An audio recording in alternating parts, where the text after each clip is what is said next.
তোমার কি স্কুলে রোল আগাচ্ছে না? অর্থাৎ দিনের পর দিন স্কুলে যাও আসো, পড়াশোনা করো, সেম টিচারের কাছেই পড়ো, সেম ভাবে এক্সাম হলে লেখো। কিন্তু তোমার বন্ধু যেখানে স্কুলে একের পর এক রোল ১ করে যাচ্ছে, রোল ১০ করে যাচ্ছে, প্রতিদিন অ্যাসেম্বলিতে তাকেই সামনে ডাকা হচ্ছে এবং তুমি পিছন দিকে থাকে রোল ২০, ৩০, ৪০ কোনোভাবে আগায় না হয় ৫ আগায় না হয় ৪ আগায়। কিন্তু কখনোই টপ 10 এ তুমি ঢুকতে পারো না। তাহলে এই ভিডিওটা তোমার জন্য। আজকের এই ভিডিওতে আমি কথা বলব যে ৫ টা রিজনে তোমার স্কুলে তোমার রোল আগাচ্ছে না এবং সেগুলোর রিমেডি কি। সো মনোযোগ সহকারে ছোট্ট একটা ভিডিও পুরাপুরি দেখো। তুমি স্কুলে যেই ক্লাসে হও না কেন 6, 7, 8, 9, 10 এটা তোমার জন্য প্রযোজ্য। সো আমরা প্রথমে যে রিজনটা নিয়ে কথা বলবো, doing the same thing and expecting different results. দেখো বাবা, তুমি বছরের পর বছর ধরে স্কুলে যাচ্ছ আসতেছো। লেটস বি অনেস্ট, তুমি কোনো একটা বছর এরকম হইছে যে তুমি বছরের শুরুতে একদম ফিক্সড একটা ডিসিশন নিছো যে মহান আল্লাহ তাআলা যদি আমার হায়াত রাখে আমি স্কুলে যাব এবং এবার আমার রোল লাগাবে। তুমি কি এমন কোনো ডিফারেন্ট কোনো একটা রুটিন ফলো করতেছো বা ডিফারেন্ট কোনো একটা বই পড়ছো, ডিফারেন্ট কোনো একটা কোর্স কিনছো বা ডিফারেন্ট কোনো একটা টিচারের কাছে গেছো বা ডিফারেন্ট কোনো একটা স্টাডি রুটিন ফলো করছো, ডিফারেন্ট কোনো লাইফস্টাইল ফলো করতেছো, ডিফারেন্ট কোনো রাইটিং টেকনিক ফলো করতেছো বছর পর বছর ধরে? তুলনা না। তুমি হয়তোবা জাস্ট এক্সপেক্ট করো যে ২ ঘন্টার জায়গায় আমি জাস্ট হয়তোবা ৪ ঘন্টা পড়ছি একদিন এবং আমার রোল ১ হয়ে যাবে।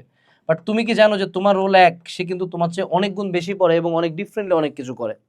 সো তুমি প্রতি বছর সেম কাজ করো, সেম ক্লাস করো, সেম বই পড়ো, সেম জিনিসই করো এবং তুমি ভাবো যে একটা ডিফারেন্ট রেজাল্ট এই বছর হবে। ফলশ্রুতিতে সেই ডিফারেন্ট রেজাল্টটা কখনো হয় না। ফলশ্রুতিতে তোমার রোল আগায় না। So don't do the same things and expect different results. তুমি যদি তোমার রোল অ্যাকচুয়ালি আগাইতে চাও, তোমার পুরা লাইফস্টাইলে চেঞ্জ আনতে হবে। লাইফস্টাইল মানে এভরিথিং।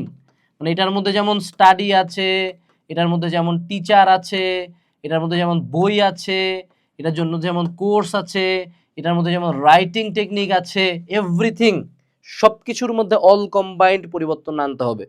এটার বেস্ট ওয়ে যেটা, বেস্ট স্ট্র্যাটেজি এটা, আমি যে কাজটা করতাম, আমি আমার স্কুলের টপারদেরকে ফলো করতাম যে ভাইয়া তুই কি করতেছিস। এখন মজার কথা, টপার তো আমি নিজেও ছিলাম, বাট স্টিল আমার যারা কম্পিটিটর ছিল, হ্যাঁ, মনে করো আমি তো একটা সেকশনের এক রোল, বাকি ৩টা সেকশনের এক রোল কি করতেছে, ২ রোল কি করতেছে, এগুলো আমি দেখতাম, দেন ওদের ওগুলো কপি করতাম। সো তুমি তোমার ক্লাসে যাকে কাটাইতে চাও তার পুরো লাইফস্টাইলটা সামনে নাও। সে কি কি করতেছে, তুমি কিভাবে ওগুলা করতে পারো, তার কি কি জিনিসপাতি আছে যেগুলো তুমি ইমিটেট করতে পারবে এবং তার মধ্যে কোন বাজে অভ্যাসগুলো নাই যেগুলো তোমার মধ্যে আছে। সো ওগুলা জিনিস বাদ দাও, টোটাল একটা লাইফস্টাইল প্ল্যান করো। এই ভিডিওটা শেষ করার পরে তুমি চাইলে ২-৩ ঘন্টা সময় নিয়ে লেখো। এই ১-২ ঘন্টার কাজ তোমাকে অ্যাটলিস্ট ১০ বছর আগায় দিবে যদি তুমি চাও, বাট তোমাকে লিখতে হবে। এরপরে আসো, সেটা হলো নট বিকামিং টিচার্স ফেভারিট। দেখো বাংলাদেশের শিক্ষা ব্যবস্থার স্কুল লেভেলে টিচারদের হাতে ইমেন্স পাওয়ার। টিচাররা তোমার খাতার উপরে তোমার রোল লেখা থাকে ভাই, টিচাররা ওই অনুযায়ী নাম্বার দেয়। সো তুমি যদি টিচারদের ফেভারিট হও, তোমার বাই ডিফল্ট রোল লাগাবে। তুমি দেখবা যে তোমার স্কুলের টপ 10 রোল টিচারের সাথে খুব ভালো সম্পর্ক। আর তুমি মনে করো টিচার তোমাকে চিনেও না, নামও জানে না। সো ইটস লাইক যে টিচার যদি তোমাকে চিনে, এটাও একটা বিশাল বড় পাওয়ার। এখন এই টাইপের ইললজিক্যাল কথা তোমার মনে হইতে পারে যে ভাই এগুলা গল্প দিয়েন না, পড়াশোনা করার কথা বলেন। বাট বাস্তবতা হলে তুমি অনেক ভালো স্টুডেন্ট। এমন অনেক অনেক বাংলাদেশের শিক্ষা ব্যবস্থা এতটাই শিট, আমি এমন অনেক মানুষজনকে চিনি যার হয়তো বা লেখা, যার হয়তো বা কোশ্চেনের অ্যান্সার কোয়ালিটি অনেক বেটার ছিল, বাট জাস্ট বিকজ টিচার তারে চিনে না, তার খাতাটা মনে করো 30 রোল 40 রোল ওই দিকের দিকে পড়ছে, ওর এমনি টিচার নাম্বার কম দিয়ে ধসায় দেয়। ঠিক আছে? সো তুমি টিচারদের ফেভারিট কেমন হইতে পারো? Number 1 regularity. তুমি যদি স্কুলে রেগুলার যাও, রেগুলারিটি থেকে তুমি টিচারের নজরে পড়বা। 2 হলো এক্সট্রা কারিকুলার অ্যাক্টিভিটি। এখন এক্সট্রা কারিকুলার করতে যাবে, রেজাল্ট খারাপ করা যাবে না, মানে মাঝে মধ্যে আমি এক্সট্রা কারিকুলার অ্যাক্টিভিটিস করি। 3 নাম্বার টিচাররা দেখে হলো কোশ্চেন, মানে ইনকুইস্টিভনেস, এটাকে কি বলবো আমি বাংলায় বলি, কৌতূহল। যেই টিচার, যেই স্টুডেন্টটা মোটামুটি জানতে চায়, কোশ্চেন করে, এর মানে এই না যে উল্টাপাল্টা কোশ্চেন করে টিচারকে আটকানো। জাস্ট ইনকুইস্টিভ কিছু কোশ্চেন করা, মানে মোটামুটি টিচারদের নোটিসে আসা। এবং ভদ্রতা তো ম্যান্ডেটরি, ভদ্রতা, ক্লিনলিনেস, ধার্মিক, এই জিনিসগুলো টিচাররা দেখে। তো তুমি যদি টিচারদের নোটিসে আসতে পারো, তোমার দেখবা খাতার মধ্যে সেই নাম্বারটা রিফ্লেক্ট হচ্ছে। ঠিক আছে? যেমন আমি যে কাজটা করতাম, আমাদের তো ডে শিফটের খাতা মর্নিং শিফট কাটতো, মর্নিং শিফটের খাতা ডে শিফট কাটতো, হ্যাঁ। সো আমি টিচারদের অনেকের কাছে যে আগে থেকে প্রাইভেট পড়তাম, হ্যাঁ। তুমি প্রাইভেট পড়তে পারো স্কুলের স্যারের কাছে, এটা তুমি যতই গপ্প দাও বানা সেই জিনিস কামে লাগে। দ্বিতীয় যেটা, আমি ওই টিচারদের নোট শিট গাইড টাইন ম্যানেজ করতাম, যে ধরো আমার খাতা কাটবে তারিকুল স্যার যে ব্যাচ পড়ে সেই ব্যাচের মনে করো নোট শিট কালেক্ট করছি, স্যার যাতে অ্যান্সার দেখে স্যারের মতো করে লিখছি। তৃতীয় যে কাজটা আমি করতাম, যে যদি আমি পরীক্ষার হলে নাম্বার কমও পায়ে থাকি, খাতা যখন দেখাচ্ছে আমাদের প্রতি সাময়িকের পরে খাতা দেখায়, তো খাতা দেখানোর সময় স্যারকে যে জিজ্ঞেস করতাম, স্যার আপনি বলেন দেখি কোশ্চেন আমি কম পাচ্ছি ঠিক আছে, কিন্তু আমি কিভাবে লিখলে আপনি আমাকে নাম্বার বেশি দিতেন, ঠিক আছে, এরকম করে আমি কোশ্চেনগুলো করতাম। সো টিচারদের নোটিসে আসতে হবে।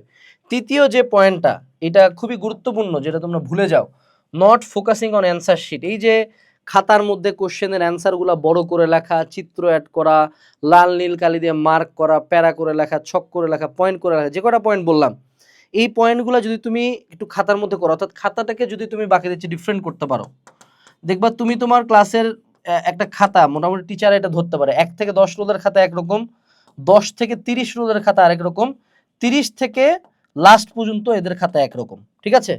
অথবা এটা আর একটা দল আছে 50 থেকে 60 রোলের, আবার মানে মোটামুটি খাতাগুলো একরকম। সো তোমার খাতাটা যদি, তোমার রোল যদি এই দিকে থাকে এবং সবগুলা খাতার মতো সিমিলার খাতা যদি হয়, বুলশিট খাতা, টিচাররা কিন্তু 1 থেকে 10 রোলকে একভাবে নাম্বার দেয়, 10 থেকে 30 রোলকে আরেকভাবে নাম্বার দেয়। যেমন এদের হলো নাম্বার 1 2 3 3 সৃজনশীলে, এদের হলো 1 2 3 3, 1 2 2 3, আর এদের হলো 1 2 2 2, আর লাস্টেরটা হলো টাইনা টুইনা পাস। সো তোমাকে তোমার খাতাটা ডিফারেন্টলি রেডি করতে হবে, যে খাতায় তুমি কয়েকটা পয়েন্ট রাখবা, যে দেখো 1 হলো সাইজ, 2 হলো বিউটি, যে খাতার লেখা সুন্দর করা, 3 হলো ছক, পয়েন্ট, প্যারা, 4 হলো কালার, যে লাল নীল, নীল কালি আর সবুজ কালি এই দুইটা ইউজ করবা, লাল কালি না, আর হলো চিত্র, এই তারপর হলো গ্রাফ। এগুলা যদি তুমি একটু তোমার খাতার মধ্যে অ্যাড করো, খাতাটা যদি মোটামুটি একটু সাইজেবল হয়, এবং ওন ল্যাঙ্গুয়েজ, অর্থাৎ খাতার মধ্যে তুমি যখন ইংলিশ লিখতেছো, ইংলিশের ক্ষেত্রে এটা নিজের ল্যাঙ্গুয়েজে লিখতেছো, তুমি দেখবা যে অটো তোমার নাম্বার ভালো আসতেছে। কারণ পরীক্ষার হলে টিচাররা এক একটা খাতা সর্বোচ্চ 1 মিনিট সময় পায় দেখার জন্য, এত কেউই পড়ে না। সো ওভারঅল দেখে ঠাক ঠাক করে নাম্বার দেয়। সো খাতার মধ্যে এমন মানে এমন সুন্দর দিবা যে টিচার যাতে বাধ্য হয় যে না খাতাটা মনে হয় ভালো স্টুডেন্টের, ঠিক আছে। এরপরে আসো, not focusing on total numbers. বলো দেখি তোমার স্কুলের যারা 1 থেকে 10 রোল, তারা কি ফিজিক্স কেমিস্ট্রি বা সায়েন্স এগুলোতে সর্বোচ্চ পায়, নাকি অল সাবজেক্ট মিলায় তার টোটাল নাম্বার বেশি থাকে? আমি তো জেলা স্কুলের ফার্স্ট বয় ছিলাম, আমার সব সাবজেক্ট মিলে টোটাল নাম্বার থাকতো বেশি। ইভেন সবচেয়ে মজার কথা, আমার ক্লাসের বাকি সেকশনগুলোর 1 রোলের চেয়ে আমার ম্যাথের নাম্বার 10 করে কম থাকতো প্রতিবার, তাও ফার্স্ট হইতাম। কেমনে? বাকি সাবজেক্টগুলোতে নাম্বার বেশি থাকতো।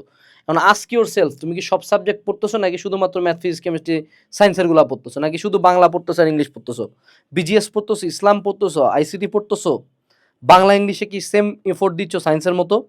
যদি না দিয়ে থাকো এখনই দাও। এখন তোমাদেরকে প্রশ্ন হইলো যে তোমরা যে বিভিন্ন জায়গায় ভর্তি হইলা, 2 মাসে কয়টা সিলেবাস শেষ করলা, 3 মাসে কয়টা সিলেবাস শেষ করলা? আমাদের যারা কমপ্লিট একাডেমিক প্রোগ্রামে আছে, তোমাকে একটু দেখাই আমি এখান থেকে, হ্যাঁ। আমাদের কমপ্লিট একাডেমিক প্রোগ্রামে ডে 1 থেকেই ওরা সব কিছু পাচ্ছে। আমাদের এখানে প্রতিটা subject, physics chemistry math biology Bangla English BGS ইসলাম আইসিটি সবগুলোর ক্লাস, প্রত্যেকটা চ্যাপ্টার দেওয়া আছে, দাগানো বই দেওয়া আছে, মাস্টার বুক দেওয়া আছে, সাজেশন দেওয়া আছে। এবং এখন যখন কেউ এনরোল করতেছে, সে এরকম অফলাইনে বই পাওয়া যাচ্ছে, তার ক্লাসের যে বইটা, এবং সাথে একটা প্রিমিয়াম টি শার্টও পাচ্ছে, ঠিক আছে। সো একটা পেমেন্টে সে 1 বছর 2 বছর পড়াশোনা করে ফেলবে, সব সাবজেক্টের ক্লাস পাচ্ছে। এবং আমাদের এখানে শুরুতে একটা কিন্তু তুমি পাবা হলো রুটিন দেওয়া আছে, এই রুটিন অনুযায়ী আমাদের কারেন্টলি 2 মাসে আমাদের স্টুডেন্টরা প্রত্যেকটা সাবজেক্টের গড়ে 3 থেকে 4টা চ্যাপ্টার পর্যন্ত অনেকে আগায় গেছে। প্রশ্ন হলো তুমি কি আগাচ্ছ? এবং গত বছর আমাদের ইনফিনিটি স্কুলের 6000 এনরোল করা স্টুডেন্টের মধ্যে প্রায় 550 থেকে 650 মানুষজনের রোল 1 রোলে চলে গেছে, 10 রোল থেকে 1 রোল, অনেকে আছে 80 রোল থেকে 10 রোলে ঢুকছে। সো এই পরিমাণে ভালো রেজাল্ট। এবং এবছর জাস্ট বৃত্তিতে আমাদের ইনফিনিটি স্কুল থেকে প্রায় 600+ মানুষজন বৃত্তি পাইছে, যাদের মধ্যে 200+ ছিল ট্যালেন্ট পুলে বৃত্তি ক্লাস 8-এ। সো তুমি যদি ইনফিনিটি স্কুলের এই চ্যানেলে থেকে থাকো, আর তুমি যদি আমাদের একাডেমিক প্রোগ্রাম না নাও, তাহলে এটার মতো আফসোস তোমার নাই। অন্য যেখানেই পড়ো, সাথে তুমি আমাদের প্রোগ্রামটা নিয়ে রাখো। এবং বর্তমানে রামাদান 25 ইউজ করলে 25% ডিসকাউন্ট, অর্থাৎ এটার দাম 4000 টাকার নিচে চলে আসবে টোটাল 12 মাসের জন্য। এত বেশি ডিসকাউন্ট, এত সুন্দর গোছানো প্রোগ্রাম বাংলাদেশের কোথাও নাই। এক রোল হইতে চাইলে ইউনিট কমপ্লিট একাডেমিক প্রোগ্রাম, এনরোলের লিঙ্ক ডেসক্রিপশন বক্সে দেওয়া আছে। এখন আসি, সো তোমাকে টোটাল নাম্বারে ফোকাস করতে হবে, সব সাবজেক্টে ফোকাস করতে হবে, not only in science. Science ভালো লাগতে পারে, সায়েন্স বেশি পড়তে পারি, বাট যাতে আমার সব সাবজেক্টেই 90+ নাম্বার থাকে, যাতে এটা আমি বুঝি যে বাংলাদেশ বিশ্ব পরিচয়ও 100 মার্ক, ফিজিক্সও 100 মার্ক। সো আমার হয়তো বা বাংলাদেশ বিশ্ব পরিচয় কম এফোর্ট দিলেও তো 100 আসতে 90+ আসতে পারে, ফিজিক্স হয়তো একটু এফোর্ট বেশি লাগে, বাট বাংলাদেশ বিশ্ব পরিচয় একেবারেই পড়বো না, পরীক্ষার আগে পড়বো, পরীক্ষার আগে পড়ে পাশ করা যায়, নট বেশি পাওয়া যায়। লাস্ট বাট নট লিস্ট আবারও হলো বাংলাদেশের ফেলাসি একটা, সেটা হলো গাইড বই না পড়া। বাংলাদেশের টিচাররা প্রচুর পরিমাণে গাইড বই ডিপেন্ডেন্ট, এবং মেজরিটি গাইড বইয়ের পাবলিকেশনরা টিচারদেরকে হিউজ অ্যামাউন্টে টাকা দেয়, টাকা they pay them so that they pull out question from the guide books. তোমার অর্ধবার্ষিক বার্ষিকের কোশ্চেন গাইড বই থেকে হয়। সো তোমাকে গাইড বই পড়তে হবে। এখন সমস্যা কোথায় গাইড বইয়ের? গাইড বইয়ের প্রত্যেকটা সাবজেক্টের একটা একটা করে গাইড ব্যাটারা বের করছে। আমরা কি করছি, সবগুলা গাইড বিগত বছরের বিভিন্ন স্কুলের কোশ্চেন সব একসাথে করে এক মলাটে নিয়ে আসছি। তুমি আমাদের এখানে দেখো 6, 7, 8 একটা করে, 9, 10-এর 11টা সাবজেক্ট এরকম একটা মলাটের ভিতরে, এক বইয়ের ভিতরে তুমি গাইড বইয়ের যত এমসিকিউ চাও আছে, তুমি ইংলিশের কম্প্রিহেনশন চাও আছে, তুমি সিকিউ চাও আছে, এক বইয়ের ভিতরে। সো তুমি একটা বই তুমি যদি কোর্স এনরোল করে তো ফ্রি পাচ্ছ, আর কোর্স এনরোল না করে যদি সেপারেট কিনো, অল ইন ওয়ান মাস্টার বুক, বাংলাদেশের একমাত্র অল ইন ওয়ান মাস্টার বুক, এক বইয়ের ভিতরে 11টা সাবজেক্ট আছে। সো মুদ্রা কথা একটাই বলি, তুমি সিম্পলি আমার যখন ছোটবেলায় আমি যখন পড়তাম, আমি 3 সেট গাইড পড়তাম, ঠিক আছে, 3টা পাবলিকেশনের গাইড পড়তাম, 3টা। এবং আমি পরীক্ষার হলে কোশ্চেন হাতে নিয়ে জোরে চিল্লায় বলতাম যে আজকেরটা আসছে এই পাবলিকেশন থেকে, কালকেরটা আসছে ওখান থেকে। মানে এতটা পরিমাণে আমার কোশ্চেন মুখস্থ ছিল, এবং টিচাররা প্রচুর পরিমাণে কোশ্চেন গাইড থেকে তুলে। স্পেসিফিক্যালি যারা 9, 10-এ উঠছো, তোমাদেরকে গাইড পড়া ফরজ। তোমাদের গাইড হলো ভিআর টেস্ট পেপার মেডিজে, আমরা ওখান থেকেই কোশ্চেন তুলছি, সমস্যা নাই, তুমি আমাদেরটা পড়লে ইনাফ। মুদ্রা কথা, গাইড পড়া শুরু করো, গাইড থেকে অ্যান্সার করা শুরু করবো, দেখবা যে টিচাররা সুন্দর মতো নাম্বার দিচ্ছে। কারণ বাংলাদেশের মেজরিটি স্কুলের টিচাররা কোশ্চেনও করো গাইড থেকে, ইভেন খাতাও কাটে গাইড থেকে। এমনও আমি মানুষজন পাইছি, আমাদের ছোটবেলায় একটা সাবজেক্ট ছিল কৃষি শিক্ষা, ওখানে একটা কোশ্চেন ছিল যে কি জানি কিসের প্রিয় ঘাস কি, তো ওখানে একটা অপশন ছিল কাঁচা ঘাসু। এটা অনুপম গাইড ছিল আগে, হ্যাঁ, কাঁচা ঘাসু দেওয়া ছিল। তো আমরা প্রতিবার কোশ্চেনটা দেখতে পাই বুঝতে পারতাম যে এটা স্যার অনুপম গাইড থেকে কোশ্চেনটা করছে, কাঁচা ঘাস না কাঁচা ঘাসু। মনে করো কম্পিউটার অপারেটরকে দিছে, হ্যাঁ ওভাবেই টাইপ করে দিছে, ঠিক আছে। সো গাইড পড়তে হবে। এখানকার মধ্যে বেশ কিছু টিপস অ্যান্ড ট্রিক্স মনে হতে পারে যে ভাইয়া অনৈতিক, বাট হু কেয়ারস আবার অনৈতিক? তোমার তো দিন শেষে মানুষজন রোল দেখেই তোমার জাজ করে। তোমার বাপ মা তো তোমার পাশের ফ্রেন্ডটাকে রোল দেখেই জাজ করতেছে। যদি এমনও হয় যে সে টিচারের কাছে পড়ে তাকে নাম্বার বেশি দিছে, তুমি পড়তেছো না কেন? কারণ বাঙালি এবং বাংলাদেশ দিন শেষে নৈতিকতা শুধু ফেসবুকে, নৈতিকতা শুধু মুখের বেলা। আচার আচরণ এবং রিয়েল লাইফ এক্সাম্পলে যে সফল, যারও লাগে তাকেই বাঙালি তুলে নাচে। সো কমপ্লিট একাডেমিক প্রোগ্রামে এনরোল করো, মাস্টার বুক কিনো, এবং ইনফিনিটি স্কুলের সাথে থাকো। Best of luck, tata.